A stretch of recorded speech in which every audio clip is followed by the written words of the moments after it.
Buenas noches, ¿qué tal? Yo soy Paolo Benza y esto es Debate, el podcast de coyuntura de sudaca.pe. Como todas las noches estoy con David Rivera y Alexandra Ames para comentar las noticias más importantes del día. Y lo más importante del día de hoy han sido las dos noticias que giran en torno a la presentación de Castillo en Ayacucho, supuestamente para dar cuenta de sus primeros 100 días de gobierno, aunque realmente parecía más un discurso de meeting de campaña porque seguía prometiendo cosas. Con la que yo me voy a quedar, por ejemplo, es con la promesa de que desde diciembre ningún trabajador formal, dijo él, ganará menos de 1.000 soles, cuando el sueldo mínimo es 930, lo que puede interpretarse, pero puede interpretarse. Yo no sé por qué la gente lo está dando tan por hecho de que se va a aumentar el sueldo mínimo, porque Castillo puede decir cualquier cosa ya a estas alturas y realmente uno no sabe. Es más, puede decir mañana voy a aumentar el sueldo mínimo e incluso yo no estaría seguro que va a aumentar el sueldo mínimo, pero bueno, puede interpretarse como que en diciembre van a aumentar el sueldo mínimo por lo menos 70 soles, quizás un poquito más. Eh, en fin, esto va en contra, directamente en contra de lo que Franke dijo hace unos meses, de que no creían y no veían que era el momento adecuado para aumentar el sueldo mínimo. Franke, además, eh, dando una muestra más de que una cosa es con guitarra y otra cosa es con cajón. Él es responsable, Castillo probablemente no lo sea en términos fiscales. Lo cierto para decir acá es que 930 soles es poquísimo dinero, es muy poco dinero para mantener un hogar, en fin, para vivir, es poquísimo dinero. Y claro, por supuesto, hay que atender la demanda de ciertos sectores de baja productividad del empresariado, que te van a decir, bueno, si me subes el sueldo, si me subes el sueldo mínimo, yo voy a tener que despedir no sé cuántos trabajadores, porque claro, tu margen de ganancia por trabajador en ciertas actividades, por ejemplo, los servicios es muy poquita, pero la verdad es que esos sectores son sectores bien puntuales, que sí, emplean un montón de personas, pero son sectores bien puntuales para los cuales se puede llegar a salidas y la verdad es que tiene que irse actualizando el sueldo mínimo sí o sí constantemente por una razón política, por una razón social, no por una razón técnica. Ya lo conversábamos antes con Hugo Ñopo en este programa. No es un tema que se discuta técnicamente, es un tema que se discute básicamente de forma política y tiene una dimensión política, entonces tiene que irse actualizando. Veamos cómo lo deciden o qué decide finalmente el gobierno. Definitivamente si lo hace va a tener la oposición de la CONFIEP, va a tener la oposición de la SNI, va a tener la oposición de distintos gremios empresariales, pero bueno, eso ya se da por descontado, ¿no? Lo ha hecho PPK, lo ha hecho Humala, todos los gobiernos han aumentado el sueldo mínimo, normalmente lo hacen al principio o llegando a la mitad de su mandato. No me sorprendería que lo haga Castillo, no lo vería yo con malos ojos ni como una cosa a criticar al gobierno cuando hay tantas otras. Pero bueno, ¿qué más le ven ustedes a esto y al resto del discurso, no? Oye, Pablo, a mí yo no podía escuchar todo, pero lo que me llamó la atención fue esta necesidad de volver a hablar de la constituyente. Claro, no dice que él lo va a hacer, sino que depende del pueblo, pero es como que él, yo no, primero no sé para qué lo dice si él no lo va a hacer. Segundo, que lo quiere el pueblo, todas las encuestas muestran que el pueblo no está pensando en eso. Es un tema que lo piensa él y los cuatro gatos que están a su alrededor, como si eso le fuese a dar popularidad. Y luego en el tema del salario mínimo, ahí hay una cosa que yo tampoco me queda clara, pero es porque recuerdo que Mirta Vázquez en el discurso de investidura habló de especie de subsidio de 70 soles a la planilla que se iba a dar por 3 meses, justamente a las personas que ganaran menos de 2.000 soles. Entonces, eh, sin subir la remuneración mínima, estaba subiendo el salario mínimo a 1.000 soles, ¿no? Entonces, claro, ahí no me ha quedado claro de lo de Castillo porque los medios han publicado diferentes expresiones de lo que dijo exactamente, pero cuando uno lee la versión de RPP, pareciera que se hubiese referido a eso que dijo Mirta Vázquez el día del discurso También. de Por eso te digo que investidura. nunca, no es seguro, pues, ¿no? Que vaya a subirlo. Claro. Podría interpretarse. Y yo sí, dicho eso, en este momento, incluso técnicamente es posible argumentar una subida del salario mínimo simplemente por el cuánto ha sido la inflación este año y cuánto va a ser el próximo año. Hoy día Estados Unidos ha publicado también su resultado de inflación que se les está yendo de las manos, está por encima del 6% mensual. Entonces, si tú pusieras simplemente en términos de mantener el valor real del salario mínimo, no había casi respuesta para argumentar de que no debe subirlo. Sí, pero a ver, Paolo, cuando se dice que, o sea, cuando Hugo Ñopo dijo de que la discusión era política, no está diciendo que la discusión tenía que ser solo política. Lo que yo le entendía a Hugo, o al menos es lo Sí, que yo creo, es que el problema es que justamente la discusión de estos temas son solo en una dimensión política y no en una dimensión técnica. Y a mí sí me van a disculpar todos, pero me pica el ojo y me hincha, bueno, no me hincha el hígado, pero sí me duele el corazón cuando se toman decisiones que no están realmente decantando en impactos positivos para las personas. Hablar del salario mínimo es una medida popular, pero es una medida popular que no le llega a nadie. Mira, justo acá yo tengo un cuadro abierto porque estoy viendo unos análisis, un trabajo que tengo que entregar, sobre el empleo formal e informal en el Perú, ya, 2020. Y está dividido por deciles. Imaginemos que agarramos a toda la población trabajadora y las dividimos en 10 partes iguales y las organizamos por quién gana más y menos. El percentil 1, que es el que gana menos, de ese percentil 1, solo el 2% es formal. Entonces, estas decisiones, ¿a quién le van a llegar y a quiénes no le van a llegar? Entonces, nuevamente estamos tomando decisiones tan abstractas, gaseosas como las que voy a vender el avión presidencial y cosas que distraen, que generan expectativa, pero que no están yendo los resultados. E insisto, me pica el ojo y no me hincha el hígado, pero me duele el corazón de que se sigan tomando decisiones que no decantan en resultados para la gente.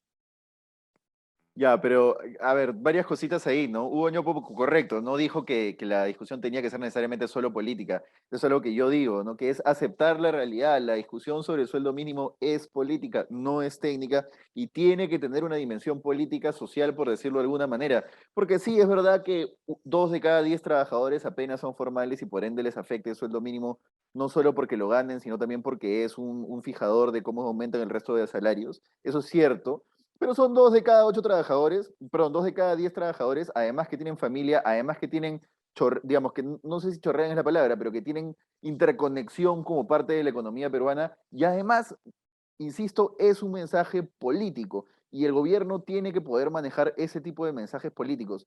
De acuerdo con que el principal problema del país no es el salario mínimo, no es lo que va a solucionarle el problema a la gente, ni es lo que va a hacer que no sé, estemos mejor como país en general, etcétera, pero es un tema importante y creo que sí hay una dimensión política ahí que tiene que tomarse en cuenta.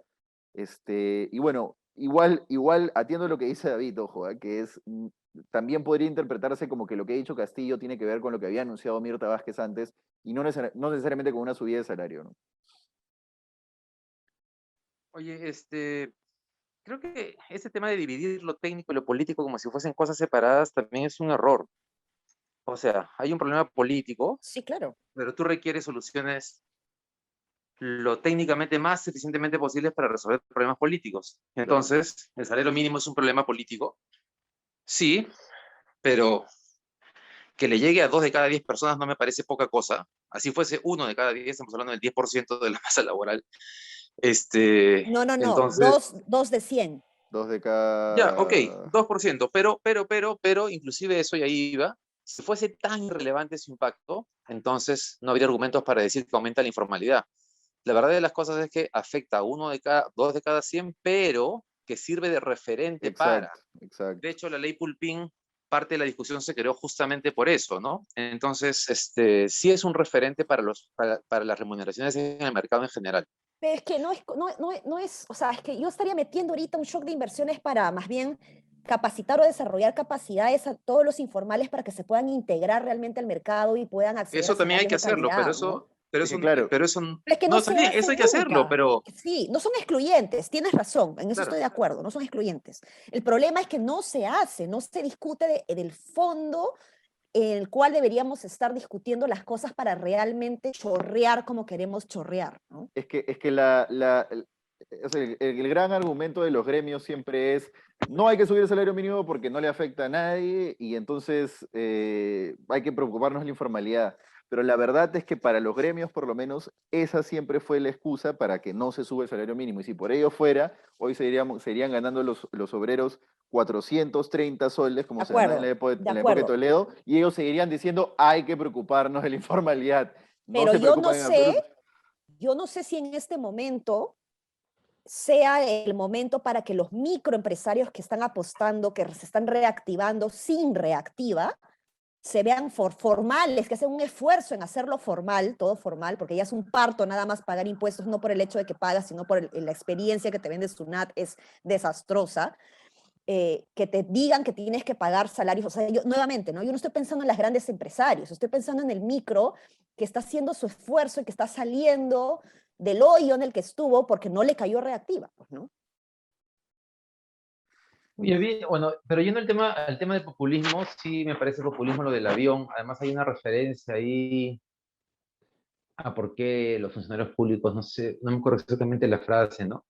Entonces, sí, pues tiene sus cosas de populismo, Castillo, de todas maneras, eh, y creo que va a seguir teniéndolas, ¿no? El tiempo que esté ahí. Es inevitable. Ahora, la verdad es que este gobierno es menos populista de lo que yo hubiese pensado en un inicio. Porque si hacemos la lista de cosas que han hecho, digamos, ya estamos renegando por esto, discutiendo, pero, digamos, Ecuador ha congelado los precios, un gobierno de derecha, ¿no? Argentina también. Trump dio Ah, bonos en dale. la pandemia con todo.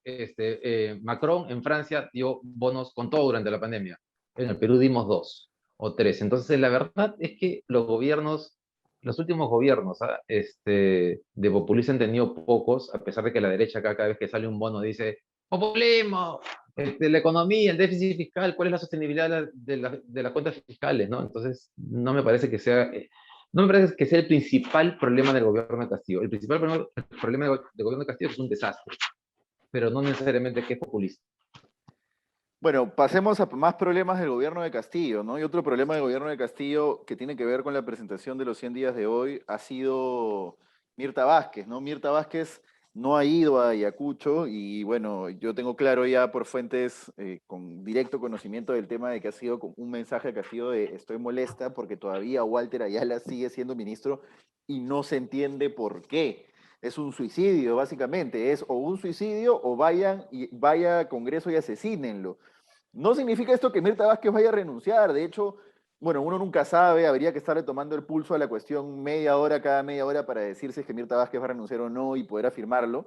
Pero de hecho, hasta la mañana la idea era, la idea estaba dentro de la lógica, es a Walter Ayala igual se lo va a tumbar el Congreso. ¿Por qué entregarle al Congreso el cadáver de una persona para que lo corte? Si finalmente Castillo lo puede cortar digamos, cortar el problema con cortar al ministro, que es lo que debería ocurrir. Eso sí, ahí escapa a mi capacidad de fuentes saber quién está asesorando a Castillo para decirle, hermano, no saques a Ayala todavía. No sé qué hay detrás de ahí, pero algo o hay una torpeza magistral y unas ganas de suicidarse enormes del presidente políticamente, porque si no, no se entiende, ¿no? Y bueno, lo de Mirta Vázquez es una especie de presión también como lo hacía Bellido. Bellido te presionaba saliendo a pecharte con tweets y Mirta Vázquez te presiona con tu carta de renuncia o con el silencio, que es otra forma distinta de presionar, pero es una forma de presionar también. Entonces, yo no recuerdo nunca haber visto a un premier que no esté alineado con su presidente, sino hasta Antero Flores Arauz salió a decir que iba a serle leal a Merino, de esos dos tipos despreciables que en ese momento acababan de generar que dos personas mueran en la calle baleadas por la policía. Esos dos tipos miserables mantuvieron la alineación entre premier y presidente. En cambio, en el gobierno de Castillo eso no ha ocurrido. Ni Bellido ni Mirta Vázquez han estado alineados a lo que Castillo planteaba y por ende, y por el contrario lo han retado. Entonces me parece crítico para el país, ¿no? ¿Cómo lo ven? Dale, ¿Vale? David. Ya. Oye, me quedé pensando en eso último que estabas diciendo que está vinculado además con algo que comentaste ayer sobre por qué dejar a Ayala, ¿no? Y yo también estaba pensando ahora, pero ¿en qué cabeza se le ocurre hacer esto si sabe que va a ir al Congreso a que lo asesinen, ¿no? A que lo censuren? Y me puse a pensar que si el entorno de Castillo le está metiendo en la cabeza que va a ser cuestión de confianza por Ayala. ¿Y por qué? ¿Por qué digo? O sea, a mí me parece una cosa absurda, obviamente, ¿no? Pero en la lógica que hablábamos ayer, de que él tiene la noica en este momento, de que efectivamente hay un sector del Congreso que lo quiere vacar, porque además han salido congresistas a contar que se está hablando de eso ayer y anteayer en el Congreso. Si le sumas a eso que están estos ex militares, militares retirados, que también están pensando en hacerlo, que hay una marcha convocada con aviso de publicidad en el comercio por la vacancia, de repente Castillo está en una lógica de ir al choque, Oye, ¿no es cierto? Ya está. ese aviso no debió pasar. O sea, Ese aviso no debió pasar. tú como No, no, claro director, sí, o sea, tú tienes que poder bloquear cierto tipo de publicidad, pues no eres un pesetero, ¿no? O sea, eres el diario del comercio, el decano bueno, de la prensa, ¿no? pero no es que sean peseteros, sino que están alineados con ese aviso. Pero Pues, claro, entonces, ahora, en ese escenario, Mirta Vázquez, este, eh, si se queda con Ayala ahí, quedaría mal, ¿no? Y ayer me quedé pensando, después de conversar con ustedes también, a ver, Alex, ¿tú qué piensas? Pero esto en línea con lo que decías, Paolo, sobre Bellido, ¿no? Porque a Bellido le aguantó un montón de cosas, Castillo. Y y a Mirta Vázquez le estaría aguantando una, pero esa segunda no se la estaría aceptando, ¿no es cierto? Incluso a pesar que supuestamente había quedado con ella en que Ayala se iba, él ha retrocedido y está yendo contra lo que Mirta Vázquez piensa. Y me Eh, preguntaba si es que no será que Castillo, en su lógica machista, le resulta más difícil e inaceptable pensar que una mujer le va a poner condiciones. sí. Claro, Por- es que no es que Castillo está aguantando a Mirta Vázquez, ¿no? Sino que Mirta Vázquez más bien está aguantando a Castillo y a estos escándalos que están saliendo por También, ahí, también. ¿no? Sí, sí, claro, sí. Pero yo creo que ahí hay una falta de capacidad de liderazgo, de decisión, de enfrentar las cosas, de tomar el toro por las astas. O sea, lo veo porque no era capaz de enfrentar el tema cuando ya estuvo en algún momento el ministro de Defensa con la posibilidad de salir, ¿no? ¿Se acuerdan? Eh, Cancillería igual, ¿no? El ministro de Relaciones Exteriores igual, que públicamente Bellido decía una cosa, Castillo otra, y se veía un desorden interno.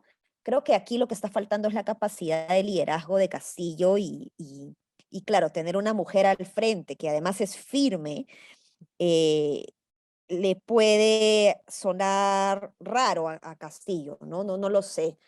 No lo sé, pero aquí sin duda pues está jugando mal sus fichas Castillo porque si va a choque va a terminar trasquilado, ¿no? O sea, sin duda es una guerra pírrica, creo, pero no va a salir bien Castillo. O sea, creo que tiene las de perder en este momento, ¿no? O sea, está dando razones para que la gente no lo apoye. Bueno, Castillo ha dado razones desde el día uno, creo, para que la gente no lo apoye. Pero bueno, vamos a ver cómo viene la próxima encuesta. No, no olvidemos apostar, no olvidemos apostar. Creo que es un ejercicio medio sano de este podcast. Tratar de hacer un poco de futurología entre los tres. Nada, penúltimo. Apostemos Chifa ahora sí si se queda Mirta Vázquez o no. Ya aposté, mira, No, apostemos no. si se queda hasta, hasta el lunes. Yo apostaría que sí se queda hasta el lunes. ¿Eh? Yo apostaría que sí se queda. Ahí se Yo, apoya. yo, mira, yo apostaría en realidad dos chifas, ya, porque mi primera apuesta sería que no se queda el lunes, o sea, que está fuera si ya se queda ahí. Pero mi segunda es que si se queda, no llega a fin de año, porque si ella No, se pues, queda, pero... no, escúchame, esto no es por apuesta, esa relación está dañada. Entonces, pucha, sería casi como una cosa media forzada. Pero en fin, podemos apostar chifa. Yo solamente en términos de alimentar los chifas en el grupo, apostaría que no llega el lunes. Yo creo que Oye, está apostando, o sea, ella está tratando de, o sea, de no generar más inestabilidad, o sea, su salida también, que podría darse por su propia tranquilidad o paz mental, podría ser contraproducente para la propia estabilidad del país, ¿no? Entonces yo creo que está tratando de ser fuerte y generar una mayor resistencia posible y ver cómo desde lo que tiene y puede hacer, puede aportar en este contexto o en esta burbuja del Ejecutivo que es bien desorganizada, ¿no? ¿Tú crees que se quedaría incluso si Ayala se queda? yo creo también. Lo que pasa es que yo creo que, o sea, una opción sería, o sea, ¿Qué haría yo, Ale, no? chifa. Chifa, Apuesta, ahí chifa. está, chifa. O sea, ¿qué haría yo? Yo creo que si ya están citándolo a interpelación, no han citado a interpelación, pero me estoy confundiendo con el ministro de Pucha, es que hay tantos Bueno, La van ministros. a- no, no, estaban circulando, estaban está circulando. circulando, pero lo van a hacer, de hecho, Lo ¿no? van a hacer. Ya, o sea, yo creo que la salida del ministro se va a dar. Claro, Entonces, es un buen punto. ¿por qué voy a, no solamente, no se trata de aferrarse al cargo, sino por qué voy a generar inestabilidad saliendo yo cuando de todas maneras el ministro va a salir? Es más, si salgo yo, igual el ministro sale. Es un buen punto. Ese punto ese es un gran punto. O sea, si ella hace un tema de cálculo político, claro, si se va a ir, yo me quedo. Ahora, ¿no crees que queda debilitada en el sentido de que ella Sí, no lo pero, dijo explícitamente? Claro, queda debilitada, pero no importa, igual vale la apuesta, claro, dicen. Es sí, un buen claro. punto. Estoy Bueno, reconsiderando mi chifa. entonces te vas a echar para atrás, te vas a echar para atrás. Yo Mira, solamente por alimentar la apuesta pero, podría mantenerla, pero el punto de Ale me ha hecho pensar, la pero verdad. David, Es un buen punto. mantela. Tanto Bueno, tanto por que eso me has estoy salido. diciendo. Ah, ya, muy bien. Yo, mira, Pero yo, Paolo, por lo menos yo soy capaz de aceptar el argumento de Ale. Tú te pones necio y no retrocedes. No, dices, no, yo estoy seguro. ¿Cuáles son tus pruebas? Ninguna, pero eso es lo que no, creo, dices tú. O sea, las últimas 4 o 5 veces no te he apostado yo no porque te te pa- ganaba, David, porque te No, ganaba. no, una nomás. Escúchame, yo apuesto que se queda, yo creo que se queda por lo menos hasta la próxima semana, no sé, porque todo es cambiante, pero apuesto que se queda Oye, pero ceteris decían que paribus, ¿no? O sea, mañana.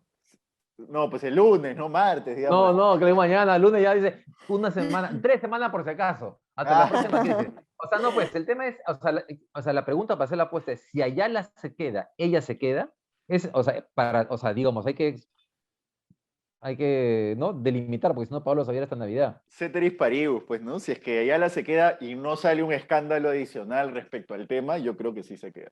Apostaría que sí. Tú también, Ale. No sé, voy a meterme a un curso rápido de Agatha Ah. Christie. Ale no quiere Porque pagar sí. otro chifa, creo. Ya, no importa, está bien. Ya. Bueno, oye, para amenizar un poco este tema, Guido Bellido acaba de tuitear. Guido Bellido es un mate de risa, ¿no? Es un cague de risa. Y ahora, a su llegada magistral, Gianluca Lapadula, ¿qué nos trae? ¿Quién dice yo? ¿Alguien dice yo? En fin, Qué bueno, Guido chistoso. Bellido tiene un manejo de la comunicación interesante, bien interesante. Nada, último tema, penúltimo tema del día, porque no quiero dejar de tocar el tema de Mari Carmen Alba, pero rápidamente transportes. El Partido Morado ya pidió o está presentando una moción de interpelación al ministro de Transportes, que es para mí el peor ministro de Transportes de los últimos 20 años. No recuerdo otro por ahí que me sacan otro en Twitter y me dicen, este es peor, pero bueno, debe ser uno de los peores ministros de Transportes en los últimos años. Lo digo porque conozco gente que trabaja dentro del ministerio que me dice, nunca he trabajado con un ministro más incompetente que más incapaz, más, en fin, que no puedes esperar realmente nada de él. Ya ¿Cómo? renunció. ¿Cómo?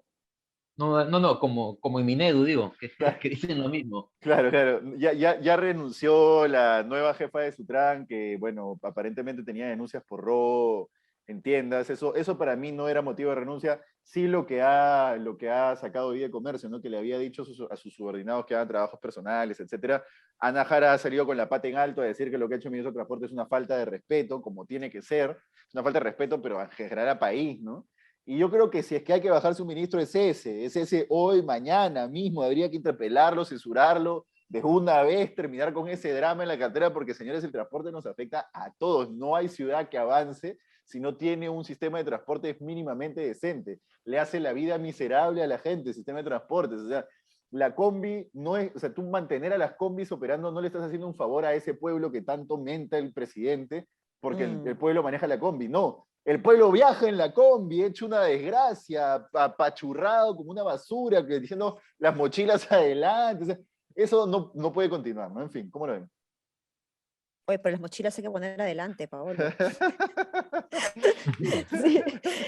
No, a ver, fuera de bromas, la reforma de transporte es una reforma que está pensada en mejorar la calidad de vida de las personas y quienes más se perjudican hoy del tráfico en términos de gasto monetario, ¿no? Y en gasto de tiempo, es justamente la población que se encuentra en los niveles más bajos de ingreso, ¿no? Que están en la zona periurbana de Lima o afuera de la ciudad, alrededor de las ciudades, ¿no? Entonces, eh, lidiar con estas mafias, porque son unas mafias y hay que llamarlos por su nombre, no es una tarea sencilla.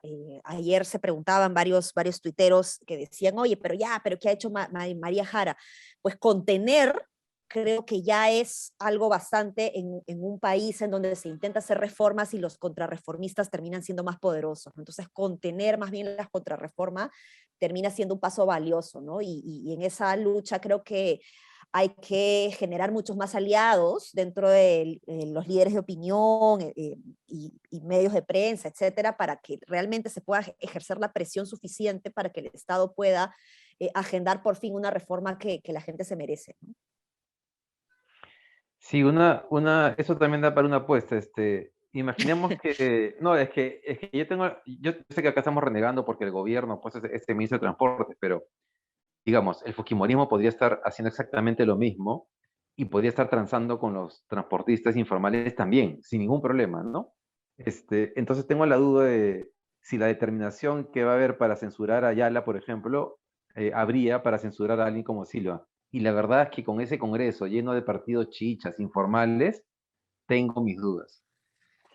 Y bueno, hablemos de lo último del Congreso, ¿no? Que es el asesor de modas, por decirlo de alguna manera, de María del Carmen Alba, tan preocupada por el desastre que son los nombramientos en el Ejecutivo ella, tan indignada por lo mal que se está llevando el nombramiento de funcionarios en el Ejecutivo, perdón, pero de pronto tenemos que gana 6.300 soles, que no es poco, no es poco, una persona que es su amigo de la vida, de la universidad, que según ella lo que hace es atender personas, responder llamadas, organizar eventos.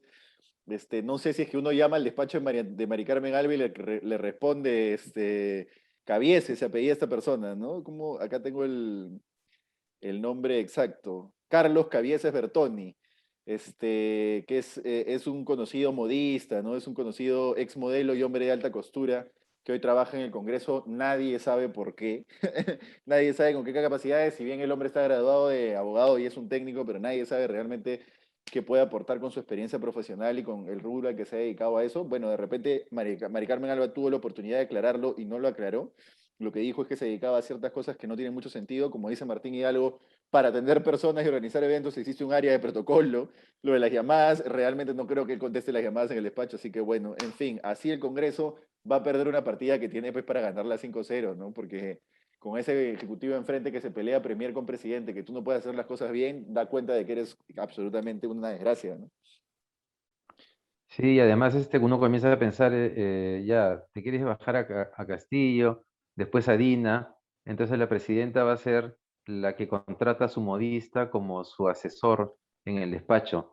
O sea, disculpa, pero estamos jodidos, ¿no? Estamos podridos por todos lados. O sea, los Sí. políticos no entienden su responsabilidad, la imagen que deben dar hacia afuera. Nada, no, solo eso. Sí, no, por eso es que urge, ¿no? Una reforma del servicio civil y ya tener claro, pues, a quienes contratas en el Estado, pues, ¿no? O sea, sin duda tienen que tener la experiencia suficiente para, para que puedan ejercer el cargo para el cual se le encomienda, ¿no? Claro, ¿por qué el Congreso no está en servir? ¿Por qué? Sí, pues.